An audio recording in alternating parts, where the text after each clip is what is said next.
Donc, un appel qu'on a reçu ce matin à 6h15 ici au 597 7e rue. Donc, on a reçu plusieurs appels pour un feu à l'arrière du bâtiment, dans la partie des hangars, des galeries à l'arrière. Dès que l'appel est rentré, l'incendie était visible à distance. Il y a même un chef qui voyait ça de son bureau de la Haute-Ville, que c'est lui qui a donné l'intervention nécessaire. Donc, on a demandé immédiatement des effectifs supplémentaires. Lorsque les pompiers sont arrivés, on a demandé une deuxième alarme en plus. Il y avait des gens sur le balcon.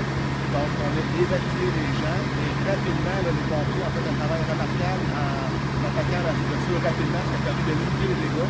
Et on a pu maîtriser l'incendie en environ une vingtaine de minutes.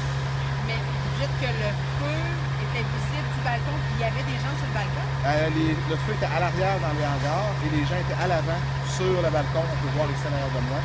Donc, les gens ont été sortis par les pompiers, évidemment, rapidement au début de l'incendie. Est-ce qu'on connaît l'origine? Non, évidemment, les enquêteurs du commissariat viennent d'arriver ou vont arriver dans les prochaines secondes et vont pouvoir aller faire leur travail d'investigation. Et combien de gens ont été évacués? J'ai pas le décompte. Ce que je peux vous dire, c'est qu'il y a 3 logements présentement.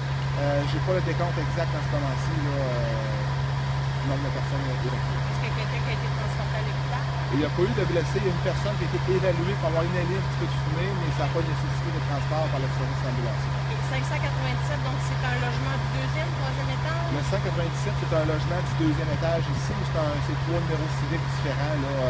C'est un immeuble qui comprend 3 logements sur 3 adresses différentes sur les 3 logements. OK. Là, juste m'assurer que je comprends bien, le feu était dans le tambour arrière du logement du deuxième étage. Ben là, je ne suis pas capable de dire exactement. C'est probablement que le premier appel est rentré du 597, mais c'est des hangars qui partent quelque chose du premier jusqu'en haut. C'est comme les hangars, c'est des galeries fermées, là, des galeries souvent de bois.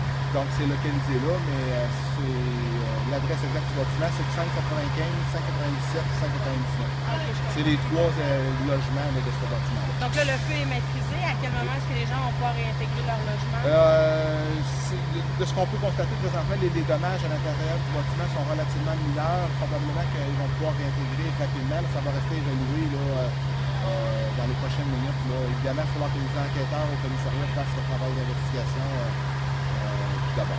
Quand vous dites que le feu a été maîtrisé rapidement, est-ce qu'on est sorti les grosses hausses?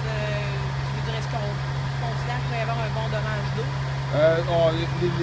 Les hangars sont situés à l'arrière du bâtiment, donc c'est pas directement à l'arrière. Là, j'ai pas l'information encore. Là, les pompiers sont encore en train de travailler, mais on voit que l'incendie est vraiment resté à l'extérieur, dans la partie hangar extérieure. OK. Merci. Juste votre nom. Jean-François Daigle, porte-parole du service incendie.